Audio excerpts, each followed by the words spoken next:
Hello guys, welcome back to another video. आज इस video में हम डिस्कस करने वाले हैं पावर बीआई के ऐसे टॉपिक के बारे में जो कि इंटरव्यू में बहुत ही ज़्यादा पूछा जाता है। अगर आप पावर बीआई के इंटरव्यू प्रिपरेशन कर रहे हो या डेटा एनालिस्ट के इंटरव्यू प्रिपरेशन कर रहे हो तो ये टॉपिक बहुत ही ज़्यादा पूछा जाता है क्योंकि ये टॉपिक बहुत ही ज़्यादा यूज़ होता है पावर बीआई में। आज के हमारे टॉपिक का नाम है बुकमार्क। तो चलिए चलते हैं अपने पावर बीआई स्क्रीन पे और आपको मैं बताता हूँ बुकमार्क काम कैसे करता है। बुकमार्क जैसे कि अ, नाम से ही पता चल रहा है, ये बुकमार्क कर लेता है। मीन्स का जो आपका करंट विजुअल है या फिर आपके जो करंट पेज है उसकी स्टेट को ये बुकमार्क कर लेता है, मीन्स सेव कर लेता है और बाद में जब आप उस पे क्लिक करते हो तो वो उसी स्टेट पे आपको रिडायरेक्ट कर देता है।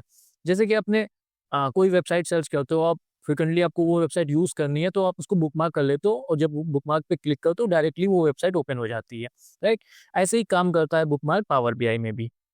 अब जैसे कि ये पेज है, ये डैशबोर्ड है, इस पे मेरे को सेल्स दिखानी है, सिटी वाइज़ सेल्स और प्रोडक्ट वाइज़ सेल्स।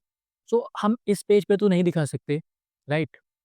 तो उसके लिए हम क्या करेंगे, क्योंकि स्पेस नहीं है, उसके लिए हम इस पे बुकमार्क यूज़ करेंगे। तो बुकमार्क कैसे यूज़ करते हैं, उसके लिए हम एक नए पेज पे चलते हैं।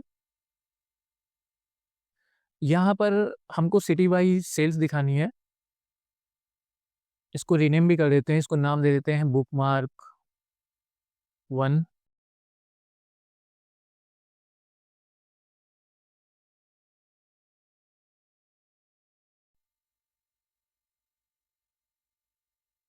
अभी एक टेबल विज़ुअल ले लेते हैं, इस पे मैं सिटी शो करूँगा और टोटल सेल्स शो करूँगा।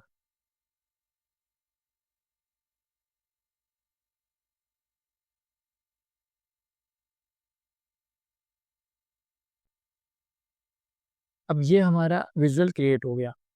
अब हम क्या करेंगे, अब हम इसको बुकमार्क कर लेंगे। सो बुकमार्क करने के लिए व्यू में गए, बुकमार्क ओपन किया, यहाँ पर राइट साइड में देखो ऑलरेडी बुकमार्क ओपन है, तो ये आ जाएँगे। उसके बाद हमने ऐड किया एक नया बुकमार्क, उसको रीनेम कर देंगे, इसको नाम दे दिया सेल्स बाय सिटी,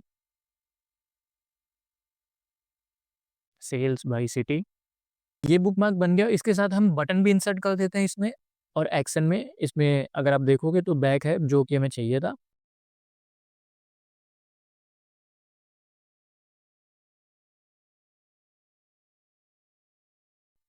अब एक और बुकमार्क बना देते हैं हम, बुकमार्क 2। इस पे भी टेबल ले लेते हैं। अब ये प्रोडक्ट वाइज़ सेल्स इसमें हम शो करेंगे, तो प्रोडक्ट आईडी ले लेते हैं और सेल्स दिखा देंगे इसमें। ये एक और विज़ुअल क्रिएट हो गया। अब इसको भी एक बुकमार्क बना लेंगे। सो मॉडलिंग पे जाएँगे, सॉरी व्यू पे जाएँगे,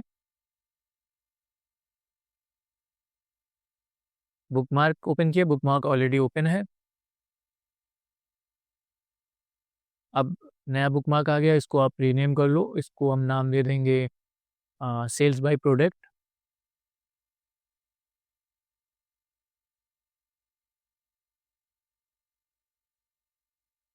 अब इस पे भी बटन इंसर्ट कर देंगे, ब्लैंक बटन ले लेते हैं या बैक बटन ले लेते हैं, क्योंकि एक्शन तो बैक ही करना है हमको। बटन भी हम क्यों यूज़ कर रहे हैं ये आपको भी समझ आ जाएगा। अब हम अपने मेन डैशबोर्ड पे आ गए हैं। अब दोनों बुकमार्क हमारे बन गए हैं। अब इनको हमें मेन अपने डैशबोर्ड पे शो करना है, तो डायरेक्ट हम एज़ अ विज़ुअल शो नहीं कर सकते। उसकी जगह हमने बुकमार्क यूज़ किया है, तो हम यहाँ पर एक बटन देंगे जिनमें कि ये दोनों बुकमार्क दे देंगे। जब भी यूज़र को सिटी वाइज़ सेल्स देखनी होगी या प्रोडक्ट वाइज़ सेल्स देखनी होगी, तो वो उन बटन पे क्लिक करके डायरेक्ट वो विज़ुअल पे सेल्स देख सकता है। तो उसके लिए हम बटन पे गए, हम एक ब्लैंक बटन ले लेते हैं।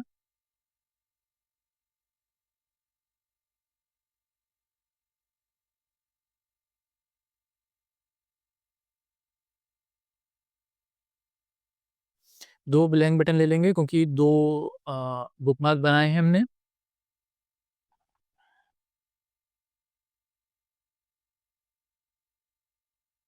इनको थोड़ा-सा बड़ा कर देते हैं, थोड़ा-सा डिज़ाइन अच्छी लगे। अब बटन पे क्या करेंगे, बटन का एक्शन ऑन करेंगे। एक बटन को सेलेक्ट किया, उसके एक्शन ऑन किया और एक्शन पे जाके एक्शन को ओपन करेंगे। यहाँ पर देखिए टाइप बैक है, तो बैक की जगह हम उसको बुकमार्क कर देंगे क्योंकि हमको बुकमार्क देना है इस पे। और बुकमार्क नीचे जो बुकमार्क आ रहा है उसमें हम बुकमार्क का नाम दे देंगे, जैसे सेल्स बाय सिटी, राइट। और इस पे अगर आपको टेक्स्ट देना है तो टेक्स्ट भी दे सकते हैं। स्टाइल पे गए, टेक्स्ट ऑन करेंगे और हम यहाँ पे टेक्स्ट दे देंगे सेल्स बाय सिटी। उसको बोल्ड कर लेंगे, साइज बढ़ा देंगे।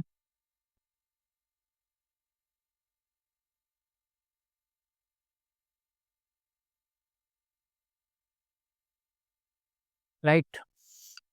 उसके बाद फॉर्मेट पेंटर पे गए, वहाँ दूसरी बटन पे क्लिक कर दिया तो जो पहले बटन का फॉर्मेट होगा वो दूसरी बटन में पेस्ट हो जाएगा। बाकी फिर इस पे भी टेक्स्ट एडिट कर देंगे, सेल्स बाय प्रोडक्ट, और ये दोनों बटन क्रिएट हो गई।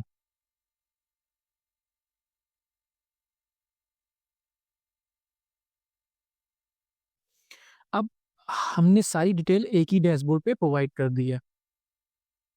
अब अगर यूज़र को सेल्स बाय सिटी देखना है तो वो क्लिक करेगा और डायरेक्ट सिटी वाले पेज पे आ जाएगा, रीडायरेक्ट कर देगा। और बैक बटन हमने इसलिए दिए कि अब यूज़र वापस से बैक बटन को प्रेस करेगा तो वापस से वो डैशबोर्ड पे आ जाएगा। ऐसे ही जब हम प्रोडक्ट वाली बटन पे क्लिक करेंगे, प्रोडक्ट वाली बटन पे हमने एक्शन नहीं दिया तो इसके लिए एक्शन ऑन करेंगे, बुकमार्क सेलेक्ट करेंगे और इस पे दे देंगे sales by product, sales by product. अब इस पे क्लिक करेंगे तो ये प्रोडक्ट वाइज जो सेल्स हम शो किया हमने जिस विजुअल पे, वहाँ पे रिडायरेक्ट कर देगा। और बैक बटन भी इसीलिए दिया, इस पे प्रेस करेंगे तो वापस से डैशबोर्ड पे आ जाएगा। सो एक ही डैशबोर्ड पे कई बहुत सारे इंसाइट प्रोवाइड करने के लिए हम बुकमार्क यूज़ करते हैं। डिफरेंट डिफरेंट विजुअल से अच्छा है कि आप बुकमार्क बना लो और बुकमार्क आप डैशबोर्ड पे दे दो। सो इससे जो आपका डैशबोर्ड है वो यूज़र इंटरेक्टिव बनेगा, यूज़र इंटरेक्शन अच्छा होगा। इसलिए बुकमार्क बहुत यूज़ होता है और बहुत ही ज़्यादा इंटरव्यू में पूछा जाता है। सो आई होप ये आपको समझ आ गया होगा। इस वीडियो में इतना ही। मिलते हैं आपसे नेक्स्ट वीडियो में एक और टॉपिक के साथ। अगर आपने अभी तक हमारा चैनल सब्सक्राइब नहीं किया तो सब्सक्राइब कर लीजिए। Thank you, thanks for watching. Radhe Radhe.